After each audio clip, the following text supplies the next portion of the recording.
Cickány a nagyító alatt. És cicskányunk éppen a pszichológusát látogatta meg, és akkor... Hogy érzi magát Cickány úr? És közben ezt gondolta. Hogy érezhetném magam, a mackó a nyomomban van, az életem egy szerencsétlenség, és minden részben majdnem meghalok. De köszönöm kérdését, jól érzem magam. És eközben a cickányunkat elkísérte az egyik legkedvesebb barátja, az álnok Mackó.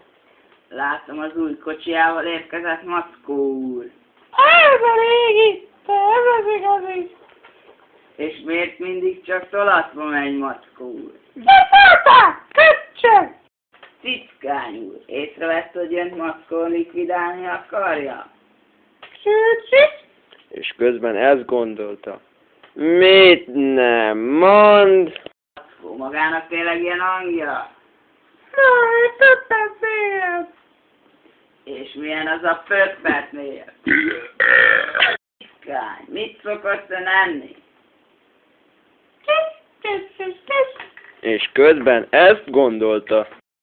Csak kis zöldségeket és gyümölcsöket, de néha belefér a húsos anyadisznó húsának a lakomázása is.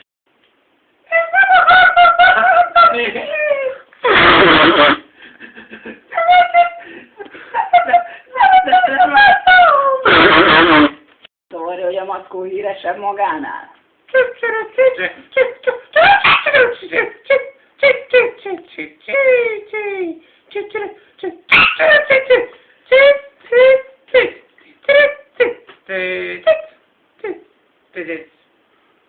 És közben ezt gondolta.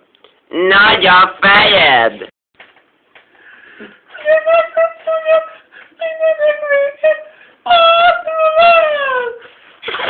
Persze, csak sírja ki magát nyugodtan. Cickány, ugye tudja, hogy önt elkísérte valaki? Most elhúzzuk a falat.